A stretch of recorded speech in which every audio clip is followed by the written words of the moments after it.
stories to add to King of the Sea. So I went, okay, so I'm like stressed because I haven't done this editing, whatever again. So the short story that I'm going to be reading. Presentation ended. The same excited child blinked as she returned to reality. She was standing beside a lake, overlooking a chain of lush green mountains covered with white snowcaps in the distance. Its crystal clear waters reflected her in a silky white dress. I see writing as a means of exploring futures that haven't occurred, possibilities, and we've used it as, in effect, a modelling technique to look at what could be done to resolve the climate crisis. So, as was mentioned, we wrote this book in 2022 for the climate conference that took place in Egypt. So that was COP27, and we took 5 stories out of that, and we made it into this story, which is based in Penang.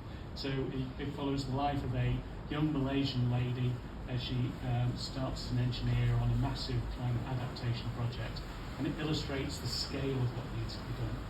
And there's half a dozen huge solutions in that, and we took 5 of the stories and we wrote them into Fairhaven, and they were from here, but they've all been cut into pieces. So rather than cut the pieces, I'll read you the original version. So just and written using my EPF money. This is because of the COVID-19 lockdown destroyed my business totally. So that's my story, but I'm going to take one chapter.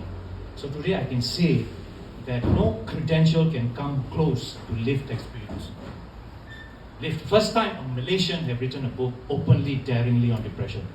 And this is a no BS book.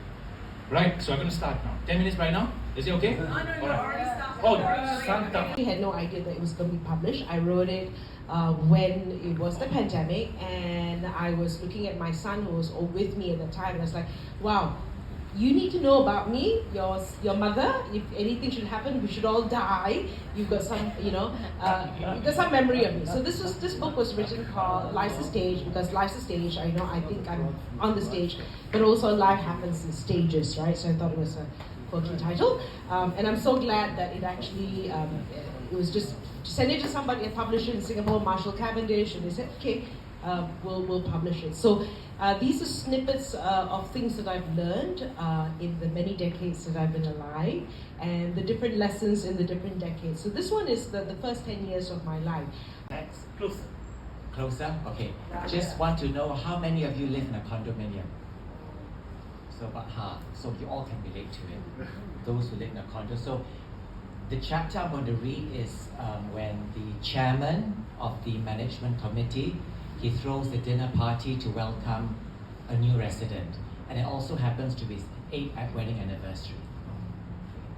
And his name, the chairman of the management committee, is called Terence.